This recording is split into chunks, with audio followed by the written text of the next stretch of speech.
Goeiemôre Radio Fynbos luisteraars.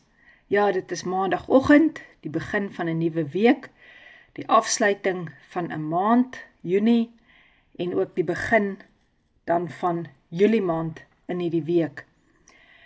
Ons woord uit Numeri 13 vers 33 sê: Ons het daar ook die reëse gesien, die kinders van Enak, van die reëse afkomstig, en ons was so sprinkane in ons oë, so was ons ook in hulle oë.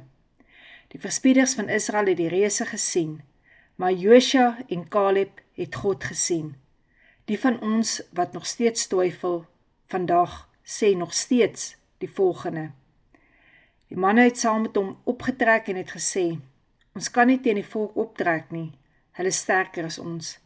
Maar die wat glo sê in vandag se tyd, soos wat Caleb gesê het, die volk stil gemaak en gesê: Laat ons gerus optrek en in besit neem, want ons kan dit sekerlik oorweldig. En dit is wat ek so lief is vir die woord van God. Dit is nie vir 'n tyd lank geskryf nie, maar van ewigheid het dit waarde elke dag op ons lewe van betrekking. Die reëse is die groot probleme oral rondom ons. Dit is binne ons families, ons gesinne, binne die kerk self en ook in ons harte. Ons moet hierdie reëse oorwin of hulle sal ons begin oorrompel. Die verspieders het gesien hoe die land se mense so groot soos reëse is. En reëse is. Ons moet in geloof optree, soos Josua en Caleb gesê het, dat hulle nie bang is nie. En dat hulle hier gesê het, wees nie opstandig teen die Here nie, en wees nie bevrees vir die volk, die reëse van hierdie land nie, want hulle is ons spys. Hulle beskutting het van hulle gewyk.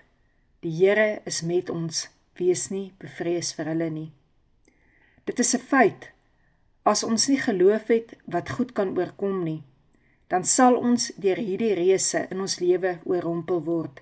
Dit wat in ons pad kom staan om te keer wat God vir ons in gedagte het. Dan raak ons geloof soos hulle sin, dat ons die reëse sien, maar dat ons ook begin dink, ons is ook so sprinkane in die reëse se oë. 2 Korintiërs 4 vers 13. Omdat ons dieselfde gees van die geloof het soos geskrywe is, ek het geglo, daarom het ek gespreek. Glo ons ook, daarom spreek ons. Laat ons aan God eerder opkyk, as na die reëse, en God sal self vir ons teen hierdie reëse kom staan.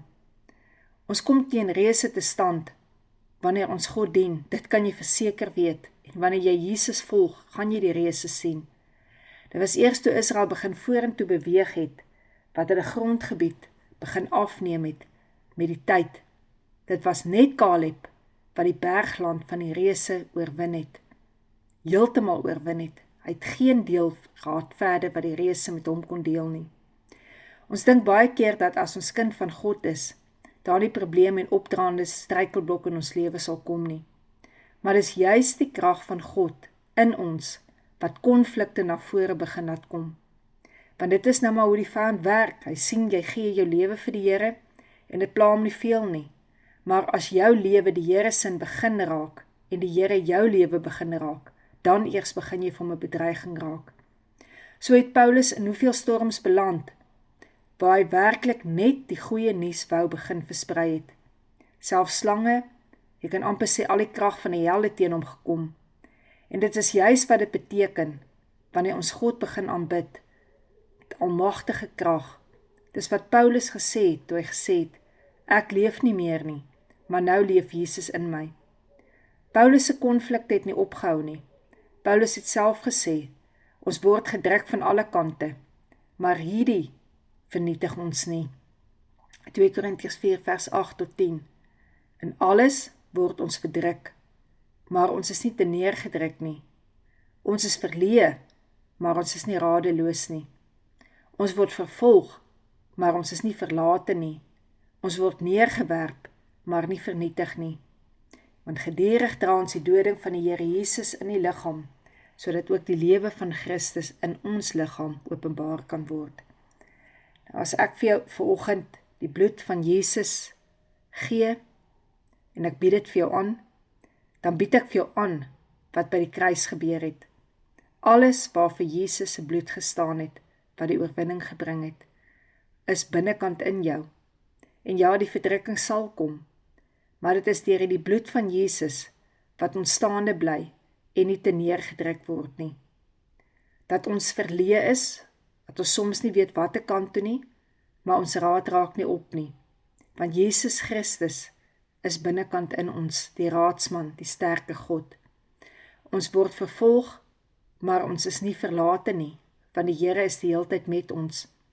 Ons kan neergewerp word, maar ons kan nie vernietig word nie.